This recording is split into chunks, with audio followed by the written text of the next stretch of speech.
Aujourd'hui, nous allons parler de la situation économique de l'Afrique. Alors l'exercice est doublement inhabituel. D'abord, peut-on raisonnablement aborder un continent dans son ensemble? Et ensuite, pourrait-on pour une fois sortir des clichés sur ce continent et essayer aujourd'hui de repérer tout ce qui va bien en Afrique? L'ensemble du continent africain connaît depuis 2004 une croissance autour de 5%. Un chiffre élevé, il correspond à une moyenne annuelle calculée en croissance du PIB.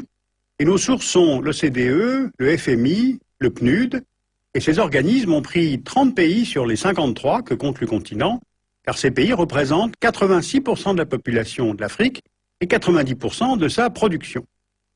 Sur la durée, donc, les chiffres sont en 2005, presque 5%, en 2006, 5,8%, en 2007, 5,5% et 6% en 2008, selon les estimations du FMI. Ce sont là les meilleurs taux de croissance depuis le milieu des années 90. Alors comment expliquer ces taux de croissance élevés? Nous avons repéré 4 facteurs. Le premier facteur, c'est l'augmentation mondiale de la demande en pétrole et en gaz et le triplement des cours depuis 2003. Et de fait, on voit bien que l'essentiel des investissements en Afrique va au secteur de l'énergie. Le Nigeria est le premier producteur, suivi par l'Algérie, la Libye, l'Angola, l'Égypte, la Guinée équatoriale, le Congo-Brazzaville et le Gabon. Le Soudan et le Tchad sont de nouveaux exportateurs d'hydrocarbures. Ils sont très sollicités par la Chine et les États-Unis. En Mauritanie, la production a démarré en 2006. À Sao Tomé, le pétrole découvert en 2003 devrait être exploité à partir de 2008. Et ce graphique nous montre la part de l'Afrique dans la progression des réserves mondiales prouvées entre 1985 et 2005. Aujourd'hui, l'Afrique représente 10% des réserves mondiales de pétrole et 8% des réserves de gaz. Alors, une telle configuration, pour certains pays, génère des situations acquises, c'est-à-dire des économies fondées sur la rente, qui est un phénomène important en Afrique et au Moyen-Orient. Elle représente à la fois un avantage pour le budget de l'État et un inconvénient car elle freine la diversification de l'économie du pays et empêche quasiment le renouvellement du personnel politique.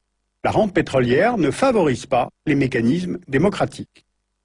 Autre constat que l'on peut faire, les États africains font un usage variable des recettes liées à l'augmentation des prix du baril. Par exemple, le Tchad s'enrichit rapidement et achète des armes, entre autres, alors que l'Algérie et le Nigeria ont en profité pour rembourser la quasi-totalité de leurs dettes en 2006. Alors est-ce que c'est l'amorce d'un cercle vertueux sur le continent?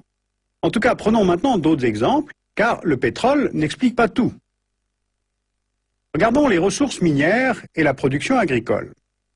Un pays comme la Tanzanie a un taux de croissance de plus de 6% en 2007.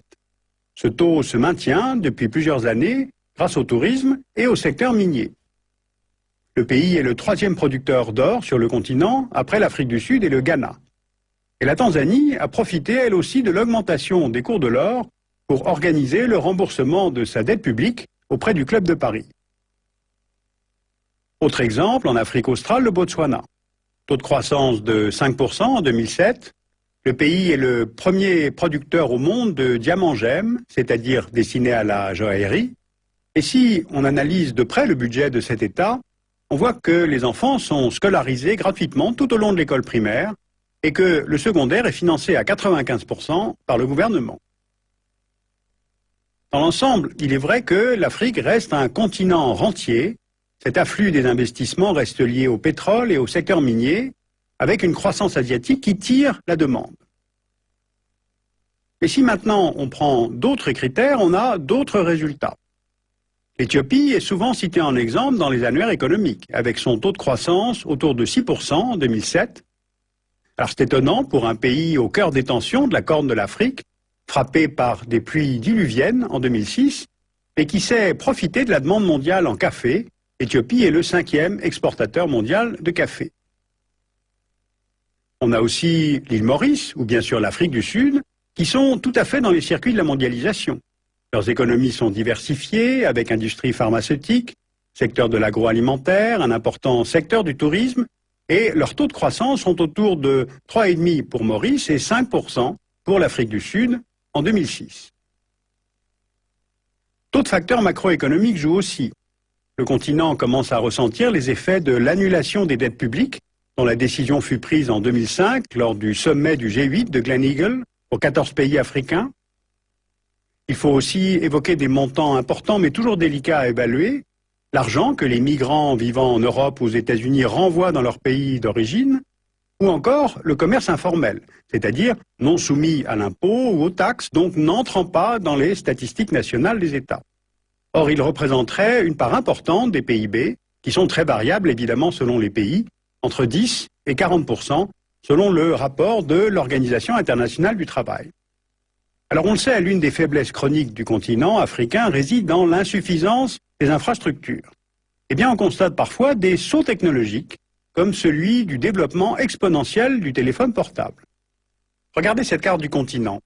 Elle exprime le taux d'équipement en mobile en 2006, et plus les pays sont enfoncés, plus ils sont équipés. On a une croissance de 39% par an depuis 2000, de 50% pour la seule année 2006. On a maintenant en moyenne 15 abonnements au mobile pour 100 personnes et 6 lignes fixes pour 100 personnes.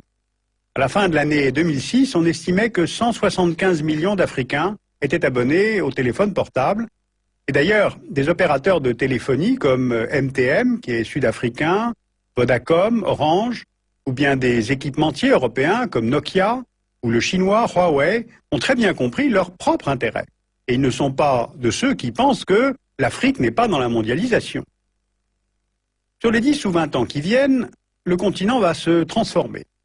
Prenons le secteur des villes, donc celui du bâtiment. En 2007, l'Afrique a une population estimée à 960 millions d'habitants. Dans 20 ans, en 2025, elle sera de 1,4 milliard d'habitants, soit un petit peu plus que le niveau actuel de la Chine. Aujourd'hui, 40% de la population africaine vit en ville, et ils seront près de 60% en 2025. Alors ces chiffres nombreux permettent tout de même de mesurer ce que cela suppose en construction de bâtiments, en équipement public, en traitement des déchets. D'autant qu'il y a une deuxième réalité, c'est que l'Afrique de demain sera jeune. Changeons d'échelle pour rapprocher le continent africain de l'Europe. En Europe, les jeunes de moins de 25 ans forment 30% de la population, et en Afrique, ils forment 65% de la population. Donc avec cette population très jeune, le ratio entre actifs et inactifs sera bien plus favorable dans cette partie du monde qu'en Europe ou au Japon. Ce qui entraîne du chômage, bien sûr, mais aussi du dynamisme économique et des flux migratoires.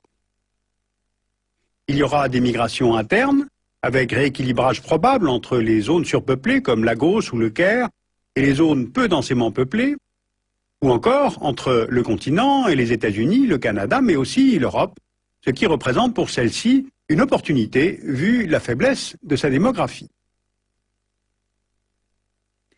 Voilà donc une brève synthèse de la situation actuelle et future de cette Afrique qui va bien. Et l'air de rien, tout de même, cela dresse un tableau des secteurs où il va falloir investir sur ce continent, sans même parler des routes, des ports ou des hôpitaux.